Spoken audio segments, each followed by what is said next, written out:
मैं सारी रात सोचता रहा कि मैंने ऐसी कौन सी गलती की जिससे वो इंसान मुझसे दूर चला गया जिसको मैंने सबसे ज्यादा चाहा। मैं अपनी जिंदगी से लाताल्लुक हो गया।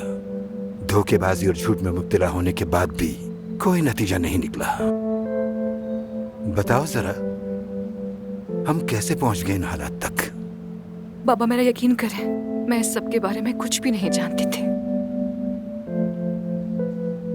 मैं सोचता था कि तुम्हारी माँ के बाद मेरा दिल सख्त हो गया है, मगर ये गलतफहमी भी दूर हो गई मेरी, क्योंकि ये दिल आज भी उतना ही दर्द महसूस करता है जितना पहले करता था।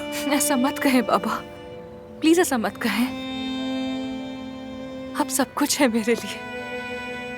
मैंने आपको दुख दिया, तकलीफ दी, प्लीज मुझे माफ कर दीजिए।